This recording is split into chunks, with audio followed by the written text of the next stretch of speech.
नमस्कार मित्रों, आज के व्याख्यान में आपका स्वागत। आज हम जिस विषय को लेकर आपके सामने उपस्थित हुए हैं वो है पात्र सृष्टि की दृष्टि से चित्रलेखा की समीक्षा। इसके अंतर्गत हम चित्रलेखा उपन्यास के दो प्रमुख पात्रों के विषय में जानने का प्रयास करेंगे। एक है कुमारगिरी और दूसरा इस उपन्यास की प्रधान नायिका चित्रलेखा। कुमारगिरी उपन्यास का प्रमुख पात्र हैं। चित्रलेखा और बीजगुप्त के साथ मिलकर वो एक प्रेम त्रिकोण की रचना करते हैं। इसके साथ ही हम ये भी जानने की कोशिश करेंगे कि किस प्रकार से कुमारगिरी का अध्ययन न केवल गहरा था, वे निवृत्ति मार्गी थे। यथा नाम तथा गुणा, अपने नाम के साथ साथ वो उसी तरह से कठोर थे। उन्होंने अपने आप को तप से, ज्ञान से तपा लिया था। रूढ़िवादी थे और अभिमानी भी थे। योगी कुमारगिरी उपन्यास के प्रमुख पात्र हैं। चित्रलेखा उपन्यास में योगी कुमारगिरी चित्रलेखा और बीजगुप्त के साथ मिलकर जिस त्रिकोण की रचना करते हैं वह कथानक का मूलाधार है। और इस तरह से हम ये कह सकते हैं कि कुमारगिरी बीजगुप्त के साथ प्रतिद्वंदिता करते हमें दिखाई देते हैं। वे चित्रलेखा के सौंदर्य पर आसक्त हो उठते हैं और उससे असत्य संभाषण करके संबंध स्थापित करते हैं।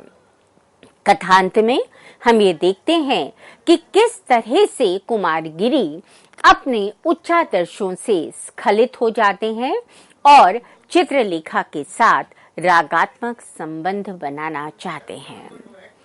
बीजगुप्त का उपन्यास में त्याग उनके चरित्र को न केवल गौरव से भर देता है, अपितु वो कुमारगिरी की अपेक्षा उन्हें नायकत्व प्रदान करता है।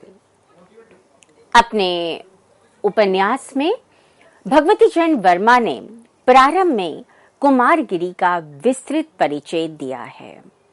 ये परिचय इसलिए भी दिया गया क्योंकि आचार्य रत्नांबर अपने शिष्य विशाल देव के साथ उसे कुमारगिरी के संरक्षण में 1 वर्ष के लिए छोड़ने के लिए उनके आश्रम में आते हैं। आचार्य रत्नांबर के 2 शिष्य हैं, विशाल देव और श्वेतांक। दोनों अपनी अपनी दृष्टि से पाप और पुण्य के विषय में जानना चाहते हैं। रत्नांबर उन्हें अपनी दृष्टि से इन दोनों को समझने के लिए क्रमशः सामंत बीजगुप्त और योगी कुमारगिरी के पास छोड़ते हैं और उन्हें कहते हैं कि 1 वर्ष उपरांत तुमने इन दोनों से क्या सीखा, क्या समझा और पाप और पुण्य की व्याख्या तुम किस तरह से कर सकते हो, यह बताने के लिए पुनः मुझसे मिलना। अपने शिष्य विशाल देव को कुमारगिरी के सामने लाने से पूर्व आचार्य रत्नांबर कुमारगिरी के विषय में उसे बताते हैं, जिससे वो अपने गुरु कुमारगिरी के बारे में जानकर उनसे पुण्य के विषय में जानकारी ले सके। वे बताते हैं, कुमारगिरी योगी है। उसका दावा है कि उसने संसार की समस्त वासनाओं पर विजय पा ली है। संसार से उसको विरक्ति है और अपने मतानुसार उसने सुख को भी जान लिया है। उसमें तेज है और प्रताप है। उसमें शारीरिक बल है और आत्मिक बल है। उसने ममत्व को वशीभूत कर लिया है। कुमारगिरी युवा है, पर यौवन और विराग ने मिलकर उसमें एक अलौकिक शक्ति उत्पन्न कर दी है। संसार उसका साधन है और स्वर्ग उसका लक्ष्य। ये विस्तृत परिचय देने के बाद आचार्य अपने शिष्य को कुमारगिरी के संरक्षण में छोड़ देते हैं।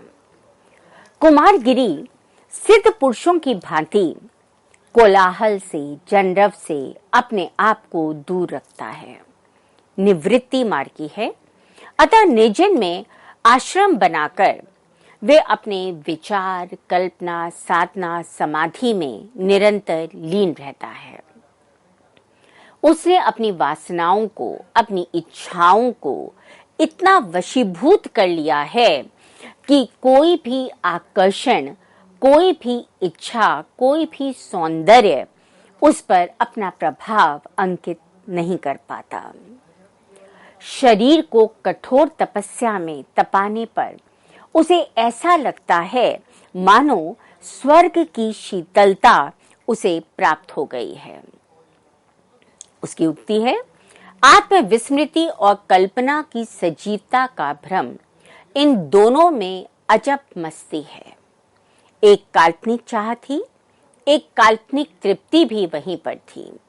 दो कल्पनाओं से उत्पन्न सुख में वह मग्न रहता था। उसे केवल तप, तपस्या, कल्पना, इसमें ही रमे रहना पसंद था। कुमारगिरी शांति और आनंद की प्राप्ति के लिए संयम को आवश्यक मानते हैं। वो ये मानते हैं कि ये संसार गतिमान है, परिवर्तनशील है, किंतु आंतरिक दृष्टि से वो शून्य था, जिससे ऊपर उठकर मनुष्य ज्ञान की चरमावस्था को प्राप्त कर लेता है। योगी कुमारगिरी अध्ययन में अपने आप को निरंतर तपा रहे थे। उनका अध्ययन गहन था, विस्मृत करने वाला था, विस्तृत था और उनका ज्ञान अपरिमित था। अपने शिष्य मधुपाल से वे ज्ञान, शून्य, कल्पना, मुक्ति इत्यादि गहन विषयों पर निरंतर चर्चा करते रहते थे। आचार्य रत्नांबर ने भी इसीलिए अपने शिष्य के लिए उनका संरक्षण प्राप्त करना जरूरी समझा, क्योंकि कुमारगिरी में अखंड तेज था, ज्ञान था और योग साधना से उन्होंने उसकी चरमावस्था को प्राप्त कर लिया था। किंतु जहां ज्ञान हमें विनम्र होना सिखाता है, वहीं पर कुमारगिरी को अपने ज्ञान और उपलब्धियों पर अभिमान था। और इसी अभिमान के कारण जब आचार्य रत्नांबर उनके आश्रम में आते हैं तो वो उनका सम्मान यथोचित तरीके से नहीं करते, बिल्कुल सामान्य ढंग से उनका स्वागत करते हैं। इतना ही नहीं, जब आचार्य अपने शिष्य को उनके संरक्षण में छोड़कर चले जाते हैं, तब वे विशाल देव से पाप की व्याख्या करते हुए अनुचित टिप्पणी करने से भी पीछे नहीं हटते। उनकी उक्ति है, भ्रम में पड़े हुए गुरु के शिष्य में भ्रमों का होना स्वाभाविक है। आचार्य रत्नांबर के विचार किसी अंश तक नास्तिकता की ओर झुके हुए हैं। मैं आस्तिक हूं, इससे पहले कि तुम मुझसे कुछ सीख सको, तुम्हें दो बातों को मानना पड़ेगा। प्रथम यह है कि ब्रह्म है और दूसरा यह है कि कर्तव्य जीवन का प्रधान अंग है। वन में रात्रि के समय घूमते हुए एक बार चित्रलेखा और बीजगुप्त रास्ता भटक जाते हैं। ऐसे में वो रात्रि में विश्राम पाने की इच्छा से कुमारगिरी की कुटिया में आश्रय लेने के लिए जाते हैं। किंतु कुमारगिरी स्त्री को मोह, माया, अंधकार, वासना का प्रतिरूप मानते हैं। अतः बीजगुप्त के साथ आई चित्रलेखा को अपने आश्रम में आश्रय देने से संकुचित होते हैं। अपने सौंदर्य और नृत्य पर आत्ममुग्ध चित्रलेखा इसे अपना अपमान समझती हैं और वो बड़ी विनम्रता के साथ किंतु दृढ़ शब्दों में उनका प्रत्युत्तर देती हुई कहती हैं, प्रकाश को अंधकार का प्रणाम है। तदुपरांत बाद में कुमारगिरी और चित्रलेखा में शांति, तृप्ति, इच्छा, वासना इत्यादि विषयों पर तर्क वितर्क होता है और उसके ज्ञान से प्रभावित कुमारगिरी उसके प्रति नतमस्तक हो जाते हैं। न केवल वो चित्रलेखा के सौंदर्य पर विमुग्ध हैं, अपितु उसकी विद्वत्ता पर भी आश्चर्यचकित हैं। इसके साथ ही चित्रलेखा भी योगी के तेजोमय शांत मुखमंडल के प्रति आकृष्ट हो जाती है। कुछ समय उपरांत सम्राट चंद्रगुप्त की सभा में कुमारगिरी का स्वागत किया जाता है। उन्हें अपना मत प्रस्तुत करने के लिए कहा जाता है। इससे पूर्व चित्रलेखा अपना नृत्य प्रदर्शन कर रही थीं, किंतु कुमारगिरी के आने के उपरांत उनके नृत्य को बीच में ही रोक दिया जाता है। चित्रलेखा के हृदय में कुमारगिरी के प्रति पहले से ही क्षोभ विद्यमान था। वो आश्रम में किए गए अपने अपमान को अभी भूली नहीं थी और इस प्रकार से सम्राट की सभा में अपने नृत्य को बीच में रोक दिए जाने पर वो पुनः क्षोभ से भर उठती हैं।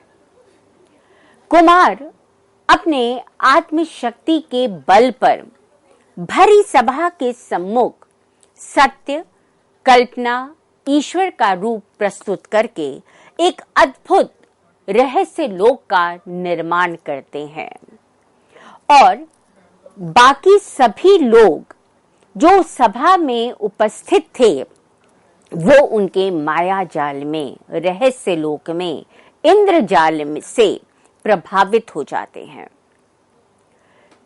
चाणक्य और चित्रलेखा में आत्मबल है, अतः वो कुमारगिरी के इस रहस्य लोक से मुक्त रहते हैं। उन पर उस आकर्षण का कोई प्रभाव नहीं पड़ता। चित्रलेखा कुमारगिरी के सम्मुख आकर अपने तर्कों के माध्यम से उसे पराजित कर देती हैं और सत्य से सभा को बताती हैं कि कुमारगिरी ने एक प्रकार से रहस्य लोक की सृष्टि की थी। भरी सभा में चित्रलेखा को विजयी घोषित कर दिया जाता है और उसे ये अधिकार दिया जाता है कि वो योगी कुमारगिरी को दंडित कर सके। योगी कुमारगिरी के लिए यह स्थिति असहनीय है। अपने अहम के कारण वो इस बात को स्वीकार करने में उसको मुश्किल होती है कि वो एक स्त्री से पराजित हुआ है और वो कहता है, इस सभा में कोई भी व्यक्ति मुझे पराजित नहीं कर सकता और ना मुझको दंड देने का कोई व्यक्ति साहस ही कर सकता है। कुमारगिरी अपने नाम के सदृश ही पर्वत समान कठोर है, किंतु कौमार्य से युक्त होने के कारण उसके अंदर भी स्वाभाविक संवेदनाएं बलवती होती रहती हैं, किंतु उसने अपने आप को संयम से ऐसा गढ़ लिया था कि वो आकर्षणों से अपने आप को मुक्त रखने का प्रयास करता है, किंतु चित्रलेखा के संपर्क में आते ही अनुशासन से दबी हुई उसकी मानवोचित आकांक्षाएं, वासनाएं पुनः बलवती हो उठती हैं। चित्रलेखा से पराजित होने के उपरांत जब चित्रलेखा उसे दंड देने के स्वरूप में अपने सिर का स्वर्ण मंडित मुकुट उसके शीश पर रख देती हैं, तो वो उसे स्वीकार करने में झिझकता है। सर्वप्रथम उसे लगता है कि मेरा अपमान किया जा रहा है, और दूसरे ही क्षण अपने अहंकार के कारण उसे ऐसा लगता है कि निश्चित रूप से चित्रलेखा स्वयं अपने आप को पराजित अनुभव कर रही होंगी, तभी उन्होंने अपना मुकुट मुझे दिया है, और वो उसे धारण कर लेता है। इस समय के उपरांत कथा में आगे चित्रलेखा कुमारगिरी से दीक्षा प्राप्त करने के लिए उनके आश्रम में जाने का अनुरोध करती हैं। इसे कुमारगिरी सहजता से स्वीकार नहीं करता। इसके दो कारण हैं। उसको लगता है कि ऐश्वर्य, भोग, विलास जैसे जीवन को जीने की अभ्यस्त चित्रलेखा थी, वो क्या कुमारगिरी के आश्रम के संयम, तप, तपस्या से युक्त वातावरण में अपने आप को ढाल सकेंगी? इसके साथ ही उसके मन में एक द्वंद्व और भी था। उसे लगता है कि कहीं ऐसा ना हो कि जिस शुष्क साधना का चित्रलेखा हमेशा से उपहास उड़ाती रही हैं, उसे वो ना अपनाएं, और इसकी तुलना में वो अपने भोग विलासपूर्ण जीवन से कुमारगिरी को ही इतना प्रभावित कर लें कि कुमारगिरी अपनी साधना के मार्ग से च्युत हो जाए। मृत्युंजय के भवन में मृत्युंजय की पुत्री यशोधरा की वर्षगांठ पर कुमारगिरी और चित्रलेखा पुनः आपस में मिलते हैं। यहाँ पर मृत्युंजय अपनी पुत्री यशोधरा से बीजगुप्त के विवाह की चर्चा करता है, जिसे बीजगुप्त मना कर देते हैं, और वो बताते हैं कि यद्यपि समाज की दृष्टि में वो चित्रलेखा से विवाह नहीं कर सकते, किंतु फिर भी चित्रलेखा के साथ उनका संबंध पत्नीवत है। किंतु कथा के इस दृश्य तक आते आते कुमारगिरी के मन में भी चित्रलेखा के प्रति प्रेम के बीज अंकुरित होने लगे थे, और इसलिए जब चित्रलेखा बीजगुप्त से अनुरोध करती हैं कि वे यशोधरा से विवाह करने में अपनी सम्मति दे दें, तब वे उसका अनुमोदन करने लगते हैं। वो कहते हैं, चित्रलेखा के मन को आघात पहुंचेगा, इस पर मैं विश्वास नहीं कर सकता। बहुत संभव है कि चित्रलेखा स्वयं ही बीजगुप्त को छोड़ देने पर प्रस्तुत हो, और ऐसी अवस्था में बीजगुप्त का जीवन संभल जाएगा। मैं तो यहां तक कहूंगा कि चित्रलेखा से बीजगुप्त का संबंध टूटना ही उचित है। प्रश्न उठता है कि क्यों कुमारगिरी यशोधरा और बीजगुप्त के विवाह का अनुमोदन करते हैं? स्पष्ट है कि वो चित्रलेखा से प्रेम करने लगते हैं, और वो चाहते हैं कि बीजगुप्त चित्रलेखा और उनके मार्ग से हट जाए और वो चित्रलेखा को अपना सकें। कुमारगिरी चित्रलेखा के ऐश्वर्यपूर्ण जीवन को तिलांजलि देकर दीक्षा लेने की बात पर सहजता से विश्वास नहीं करते, और लगातार अपने तर्कों के माध्यम से सत्य जानने का प्रयास करते हैं। यहाँ चित्रलेखा उन्हें इस बात से अवगत कराती हैं कि वे कुमारगिरी से प्रेम करने लगी हैं, उनके प्रति आकर्षित हैं और इसलिए उनके आश्रम में आकर दीक्षा लेना चाहती हैं और एक प्रकार से अपने अतृप्त प्रेम को तृप्त करने के लिए वे उनके आश्रम में आईं। यद्यपि इस तर्क वितर्क के उपरांत कुमारगिरी चित्रलेखा को दीक्षा देने के लिए तैयार हो जाते हैं, किंतु सांसारिकता संघर्ष से निरंतर भागता उनका मन हमेशा अशांत रहता है।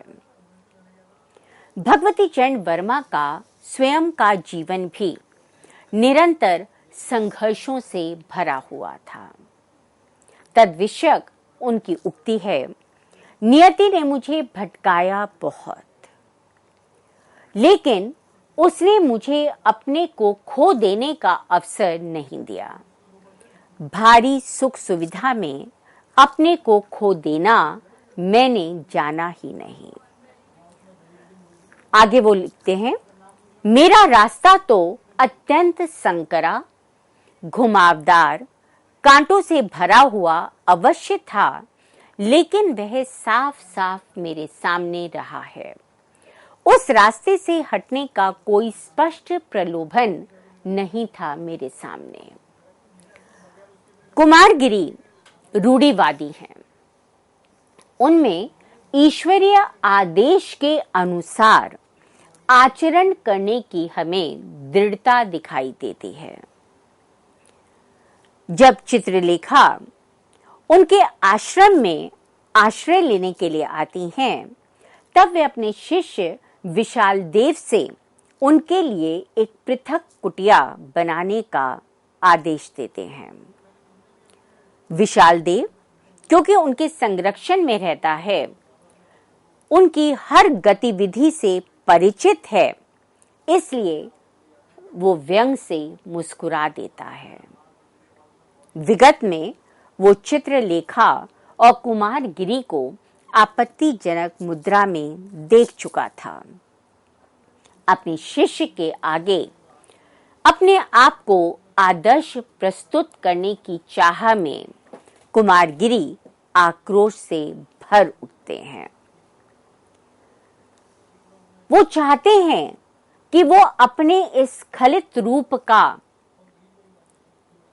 विशाल देव के सामने उद्घाटन ना होने दें और इसलिए उसे अपनी साधना और तपस्या की उत्कृष्टता दिखाना चाहते हैं। चित्रलेखा का सानिध्य कुमारगिरी को निराकार की उपासना विराग भाव से निस्पृह करते रहता है। वे साकार की उपासना के प्रति निरंतर आकृष्ट होते जाते हैं। इतना ही नहीं, वे चित्रलेखा के सम्मुख उससे प्रेम करने की बात स्वीकार करते हैं और उसको आलिंगनबद्ध करने का प्रयास करते हैं। यहाँ चित्रलेखा की दृढ़ता का पता चलता है जब वो कुमारगिरी को उनकी साधना से च्युत होने से बचाती हैं और उन्हें कहती हैं कि आप योगी हैं, आपके लिए इस प्रकार का आचरण करना अनुचित है, और वो उन्हें उनकी विशिष्ट मानसिकता को उद्घाटित करने में सहायक होती हैं। कुमार का क्षेत्र विजय है और इसलिए एक नर्तकी से पराजित होना उन्हें न केवल शोभ से भरता है, उन्हें ग्लानि से भरता है और बाद में वो असत्य कथन का अवलंबन लेकर कि बीजगुप्त और यशोधरा का विवाह हो गया है और वो काशी पर्यटन के लिए गए हैं, उसके साथ रागात्मक संबंध बनाने से भी पीछे नहीं हटता। इस प्रकार हम ये देखते हैं कि कुमारगिरी का चरित्र निरंतर परिवर्तनशील है। परिवर्तनशील होने पर भी कुमारगिरी उपन्यास का नायकत्व ग्रहण नहीं कर पाते, क्योंकि जिन आदर्शों को लेकर उनके चरित्र का निर्माण किया गया था वो उससे स्खलित हो जाते हैं और अंत में योगी भोगी बन जाता है। अपने अगले वक्तव्य में हम इस उपन्यास की नायिका चित्रलेखा के विषय में विस्तार से जानने का प्रयास करेंगे। धन्यवाद।